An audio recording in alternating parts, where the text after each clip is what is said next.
कराची की नुमाइश चौरंगी पर MWM के तहत धरना जारी है, जिसमें मर्दों के अलावा खवातीन की भी बड़ी तादाद मौजूद है। मजीद जानते हैं डॉन न्यूज़ के नुमाइंदे इमरान अहद खान से। इमरान, धरने से मुतालिक मजीद क्या अपडेट्स हैं?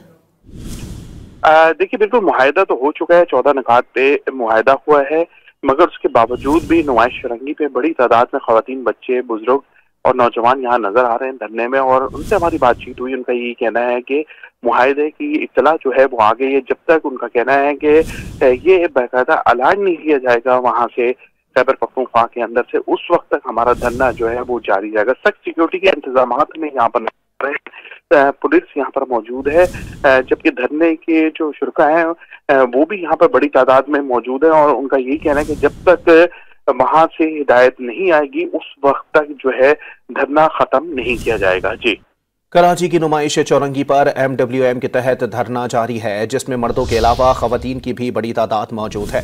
मजीद जानते हैं डॉन न्यूज़ के नुमाइंदे इमरान अहद खान से। इमरान, धरने से मुतालिक मजीद क्या अपडेट्स हैं? देखिए, बिल्कुल मुआहिदा तो हो चुका है, 14 निकात पे मुआहिदा हुआ है, मगर उसके बावजूद भी नुमाइश चौरंगी पे बड़ी तादाद में खवातीन, बच्चे, बुजुर्ग और नौजवान यहाँ नजर आ रहे हैं धरने में। और उनसे हमारी बातचीत हुई, उनका यही कहना है कि मुआहिदे की इत्तला जो है वो आ गई है। जब तक उनका कहना है कि ये बाकायदा ऐलान नहीं किया जाएगा वहाँ से, खैबर पख्तूनख्वा के अंदर से, उस वक्त तक हमारा धरना जो है वो जारी रहेगा। सख्त सिक्योरिटी के इंतजाम में यहाँ पर पुलिस यहाँ पर मौजूद है, जबकि धरने के जो शुरा हैं वो भी यहाँ पर बड़ी तादाद में मौजूद है। और उनका यही कहना है कि जब तक वहां से हिदायत नहीं आएगी उस वक्त तक जो है धरना खत्म नहीं किया जाएगा। जी।